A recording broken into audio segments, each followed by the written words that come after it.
young girl, 13, 14 years old, and at that time in junior high we were being asked to think about what our career would be. And I knew God had placed on my heart that I needed to help others some way. My calling was to be a servant to others. And we were visiting my great uncle over in Fulton, Missouri, and he happened to live across the street from the Missouri School for the Deaf. And those children were out playing, and of course they were doing their sign language, and they were having a great time. But it just called on my heart to, wow, maybe I could do something like that. What motivates me to give back is what I learned from each and every experience.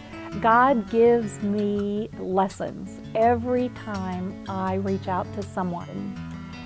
A few years ago, when I was still working at the school district, I would go out once in a while for a sandwich at noon just to take a break. And as I would pass down Bernadette, I would pass a gentleman who was homeless. He'd be sitting on the bench that was there by the bus stop. But every time I passed him, there was a little tug in my heart that I should do something for him. And so I got so that I had a little deal that if I could go to Wendy's and get myself a meal, then I should get 2 meals. And I would take them to him. I would stop and take this meal to him. He was basically nonverbal, so I didn't get a thank you. I didn't really want a thank you. But I got the biggest smile that you've ever seen, and he liked those burgers or those chicken sandwiches, and it just warmed me. I didn't do that much for him, but it warmed me to be able to serve this gentleman in that way. I had another experience just a few weeks ago. It was around the time of the big snow, and it was when Missouri United Methodist Church was hosting the project where the homeless stayed in their facility in the evenings, and the call went out from this church to for us to volunteer, and I thought, that's a little outside my comfort zone, but I think I need to do that. That would be a good thing for me to do. I got down there to that shelter, and people started pouring in, and I learned that they all have their own belongings, and their belongings were kept in certain places, and they knew exactly where those belongings were.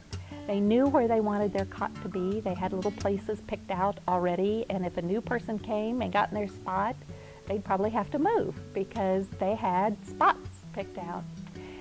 And then a couple came in, a couple that had never been to the shelter, and they came in and they had backpacks on their back, and we helped them get their cots, and we had bedding and all that they could use, and they set up their little camp right there. And she came over and she and I were visiting, and she wanted to know what this table of clothing was that was sitting over by the side, and I said, well, if there's anything there you can use, you just take it. And she said, no. She said, I was just wondering if I could add some things to that. And I said, well, sure. And she said, well, you know, I'm carrying around this backpack and I have way too much in my backpack. And she said, other people probably need these things and I don't. And that was a wake-up call for me. And I don't think all that often about, wow, I have way too much and I need to give it away. But that young lady, her first night of being in a shelter, the first thing she thought to do when she got there was to give to others. And that has such an impact, and that was another one of those stories. That was another lesson that God taught